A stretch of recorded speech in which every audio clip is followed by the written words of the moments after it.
काय केल्या. राज ठाकरेंसारखा एक मराठीसाठी उमदा नेता होता, पण तोही या सगळ्यांसोबत जातो. याच्यासारखं दुर्दैव नाहीये, याच्यासारखं दुर्दैव नाहीये. म्हणजे जेव्हा विमानतळाची गोष्ट आली, राज ठाकरेंची पत्रकार परिषद होती की इथल्या जमिनी बाहेरच्यांना विकू नका, इथल्या जमिनी बाहेरच्यांना देऊ नका, हे सांगणारे राज ठाकरे होते. पण तेच राज ठाकरे आज उद्धव ठाकरेंच्या बाजूला जाऊन बसलेत आणि मराठीचा जो काही स्वाभिमान होता तो सगळा त्यांनी सोडून टाकलाय. बरं, नुसतं राज ठाकरेंनीच ठेका घेतलाय का मराठीचा? नाही, त्याच्यासाठी मराठी माणूस देखील सक्षम झाला पाहिजे. राज ठाकरेंनी सांगितलं जमिनी नका विकू, पण आमचा मराठी माणूस कुठं ऐकतो? त्यामुळं आमची अवस्था कुणी केले? आम्हीच केले. एखाद्या गुजरात्या मारवाड्याने येऊन नाही केली आपली अवस्था. त्यांना जागा मिळाली, वाव मिळाली, त्यांनी येऊन धंदे टाकले, त्यांनी येऊन पैसा कमवला, सगळ्या गोष्टी केल्या.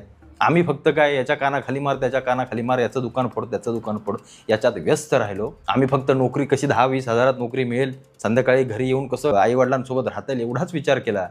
या लोकांनी नाही विचार केला. या लोकांनी धंद्यामध्ये रात्री